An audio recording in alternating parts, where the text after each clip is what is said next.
masyarakat.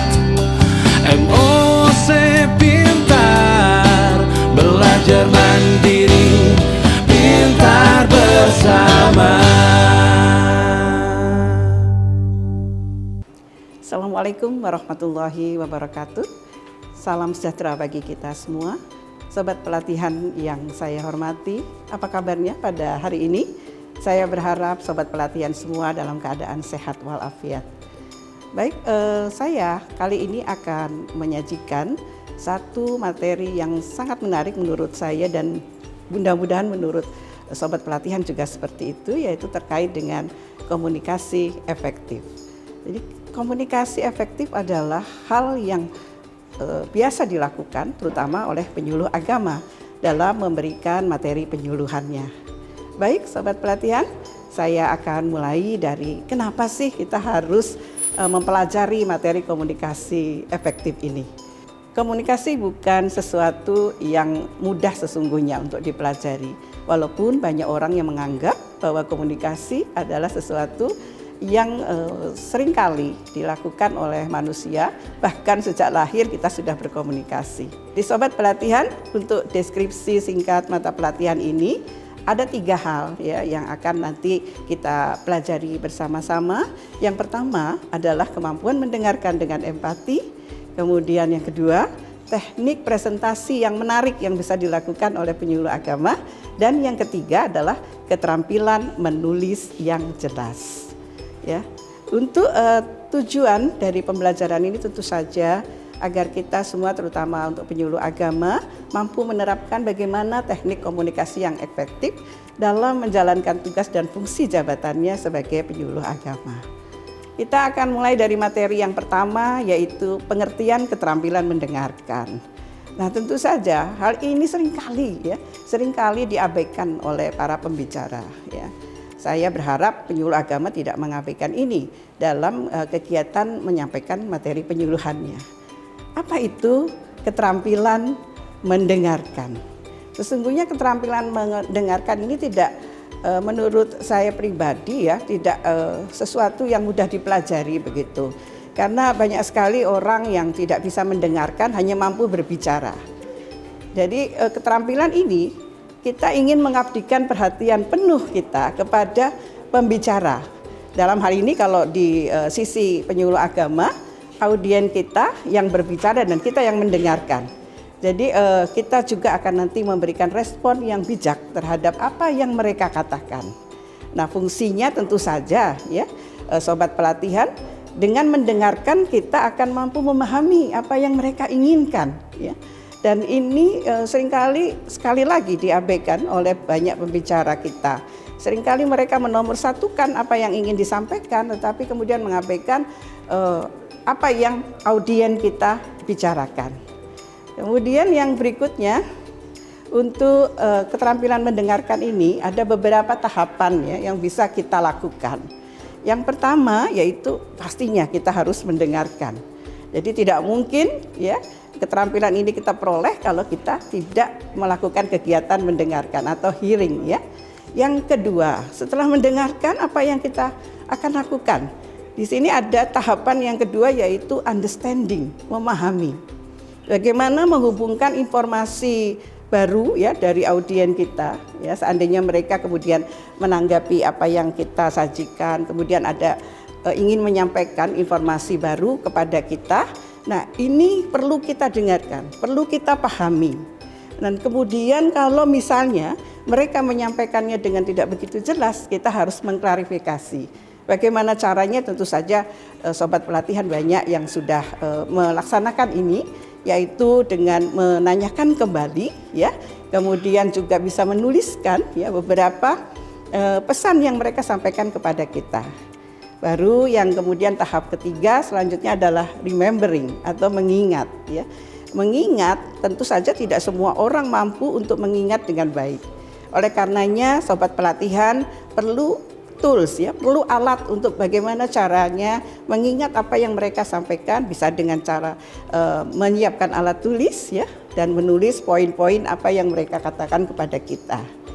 Baru tahap yang keempat berikutnya adalah mengartikan atau interpreting Jadi dengan memperhatikan ya dan kemudian mengingat apa yang mereka ucapkan, kita juga tidak hanya kemudian mengingat apa yang mereka ucapkan, tetapi bagaimana cara mereka menyampaikan pesan kepada kita. Bisa dilihat dari gestur ya, ekspresi wajah mereka, sehingga kita bisa kemudian mengakumulasi antara pesan yang disampaikan melalui bahasa lisan dan juga bahasa nonverbal ya, bahasa tubuh. Berikutnya, tahap selanjutnya adalah mengevaluasi ya. Nah, evaluasi itu sebetulnya artinya menyimpulkan ya. Seringkali kita ini dengan tidak sadar kemudian kita menyimpulkan terburu-buru ya. Bahkan menyela sebelum mereka kemudian menyampaikan pesan dengan baik dan selesai menyampaikannya, kita seringkali menyela begitu.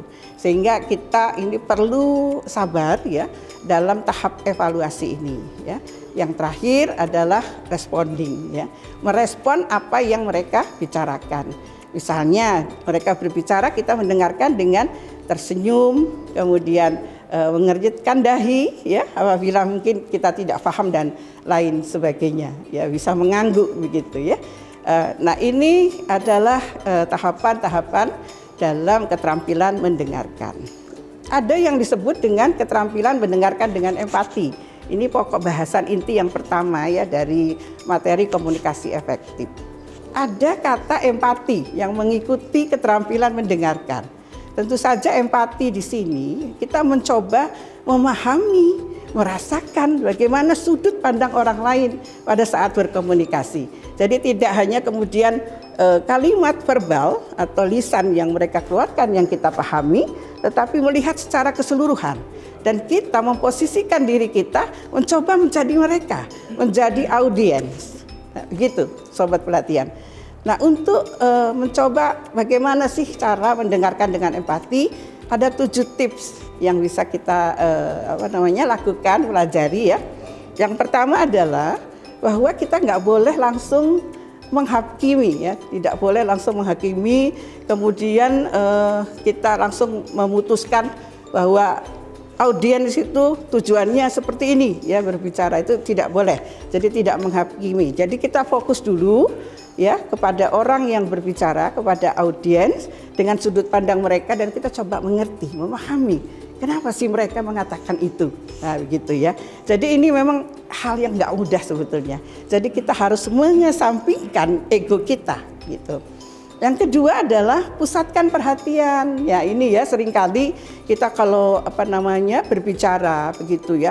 Ini masing-masing dengan dunianya sendiri begitu ya. Jadi apabila kita ingin menjadi terampil dalam mendengarkan, maka abaikan gangguan-gangguan. Kalau perlu apapun, handphone ya yang ada di tangan kita atau benda lain, kesampingkan. Jadi eye contact kepada audiens kita yang sedang pada saat itu berbicara kepada kita. Ini yang disebut dengan pusatkan perhatian.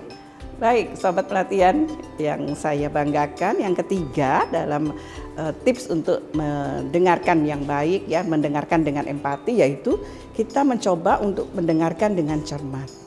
Jadi kita harus mendengarkan itu tidak hanya kemudian mendengar apa yang mereka ucapkan, tetapi juga perasaan begitu ya. Perasaan kita juga turut mengikuti ya. Kita mengikuti kira-kira apa sih yang kemudian dia ingin sampaikan kepada kita. Ya, kalau Kim Warsol itu dia mengatakan bahwa empathic listening itu dengar dengan telinga ya, dengar dengan mata dan dengar dengan hati. Nah, begitu ya. Dan ini memang harus perlu latihan-latihan sobat pelatihan ya. Tidak mudah memang kalau kita kemudian tidak terbiasa dengan situasi seperti ini. Dan yang keempat adalah bahwa tunjukkan bahwa kita itu memang benar-benar penuh perhatian ya. Tadi sudah ya sebetulnya telah disinggung di awal bahwa tidak hanya kemudian mengerti, memahami pesan verbal ya, pesan lisan yang mereka sampaikan kepada kita, tetapi juga dengan gestur ya, kemudian dengan bahasa tubuh yang tadi sudah saya ungkapkan, kemudian jangan lupa dengan kontak mata. Karena tanpa kontak mata audiens ya atau orang yang ingin menyampaikan pesan kepada kita, kita nggak kontak mata dengan mereka, maka tidak akan pernah terjadi pemahaman terhadap komunikasi lisan. Ya, begitu. Jadi memang hal ini yang harus kita pelajari lebih dalam lagi, begitu ya. Selain kita bagaimana berbicara untuk mempresentasikan. Kemudian yang berikutnya, yang kelima adalah jangan takut pada diam. Kadang-kadang orang itu mau mengungkapkan isi hati, dia tuh mikir dulu, berpikir dulu. Jadi tidak bisa langsung kemudian dia langsung bisa berbicara dengan enak. Apalagi kalau orang itu pribadinya mungkin pribadi yang tertutup, tidak mudah untuk mengungkapkan perasaannya. Jadi kita diamkan dulu, berikan dia waktu untuk memberikan informasi yang mereka inginkan diberikan kepada kita. Dan yang berikutnya, beri penekanan ulang. Jadi ini penting. Jadi selain sudah mendengarkan, kita ajukan pertanyaan. Jadi misalnya yang dimaksud Ibu apa benar seperti ini? Nah, itu penekanan. Ajukan pertanyaan, buat klarifikasi. Dan yang terakhir adalah tindak lanjut. Jadi kalau misalnya sesudah kita ya saling memberikan pesan dan juga saling mendengarkan, jadi tanya lagi, apakah perlu begitu sesi sesudah ini begitu. Jadi ini juga perlu ditanyakan ya. Baik, sobat pelatihan, itu tadi ya untuk bahasan pertama, yaitu kemampuan mendengarkan dengan empati. Nah, berikutnya yaitu pokok bahasan yang kedua adalah teknik presentasi yang menarik.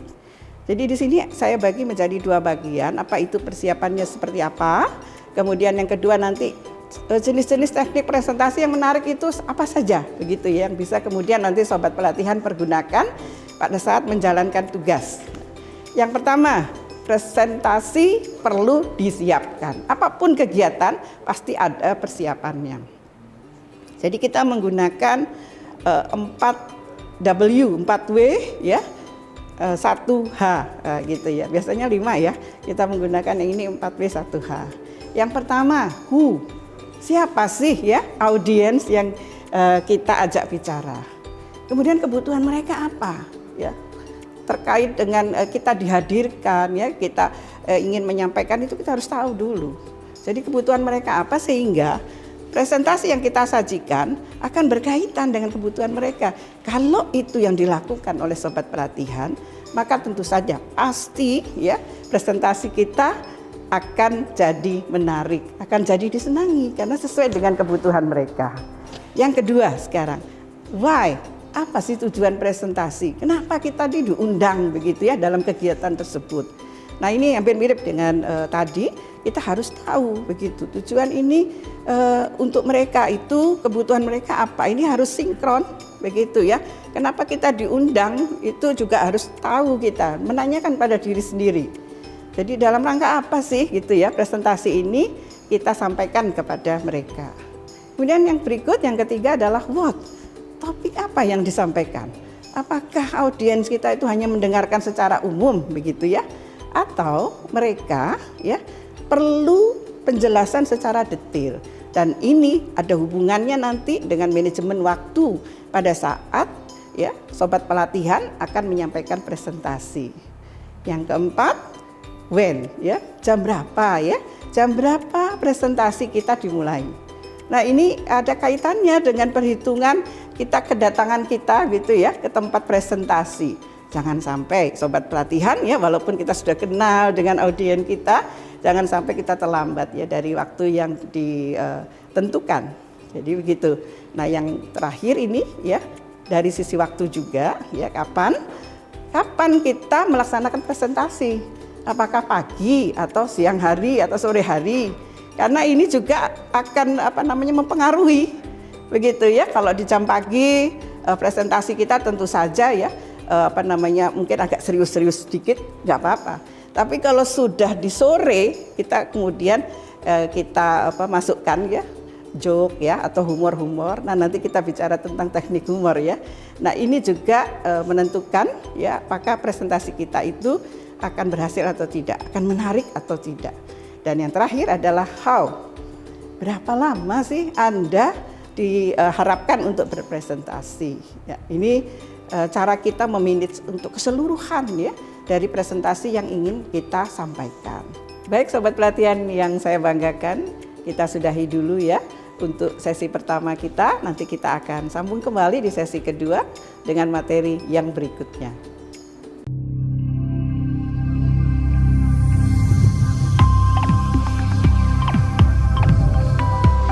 Belajar mandiri, pintar bersama.